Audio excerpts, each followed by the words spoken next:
जय श्री राधे। आनंद आशुलिपि पत्र का अंक 6, प्रतिलेखन संख्या 5, गति 100 शब्द प्रति मिनट। प्रारंभ करें।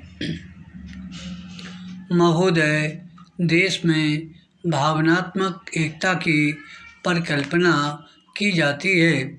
उसके संबंध में बहुत कुछ कहा भी जाता है। कौन सी ऐसी संस्थाएं हैं जो भावनात्मक एकता की कड़ियों को मजबूत करने के काम में लगी हुई हैं? ऐसी कौन सी भावना है जो सबको एक सूत्र में बांधकर रख सकती है? क्या यह काम आर्थिक विकास के माध्यम से या सामाजिक न्याय की स्थापना से या फिर सद्भावना दिवस के मनाने से पूरा हो जाएगा, या फिर अंग्रेजी भाषा यह काम करने में समर्थ हो जाएगी? आर्थिक विकास से सुख सुविधाओं में बढ़ोतरी होगी, सामाजिक न्याय से असमानता समाप्त हो जाएगी। अंग्रेजी भी यह काम न कर सकेगी, इसलिए कि उसका जन्म इस धरती की कोख से नहीं हुआ।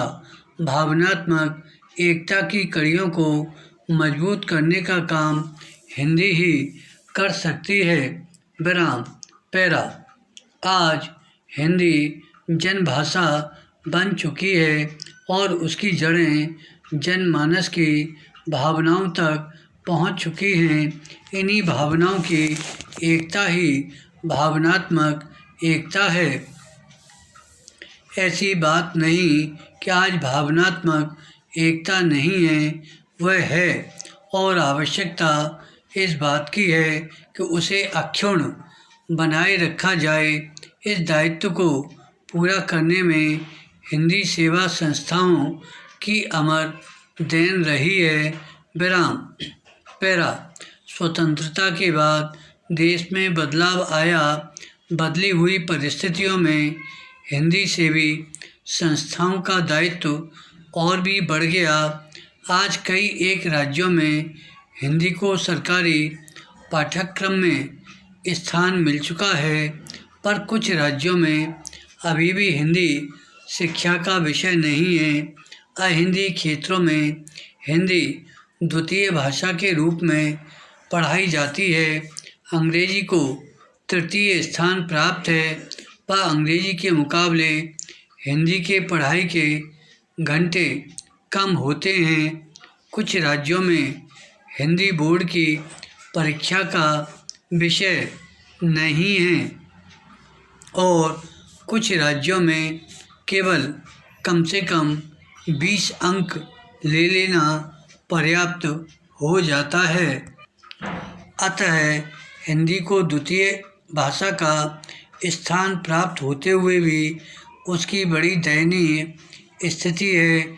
विश्वविद्यालयों में हिंदी शिक्षण की समुचित व्यवस्था है, पर पढ़ने वाले विद्यार्थियों की संख्या सीमित होती है।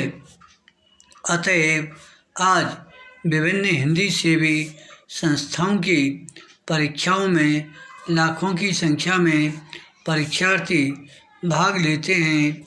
इन संस्थाओं के स्नातक भाषा और ज्ञान में विश्वविद्यालयों के स्नातकों से कम नहीं होते।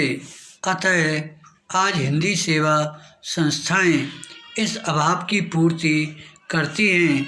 वे उनकी पूरक हैं। धन्यवाद।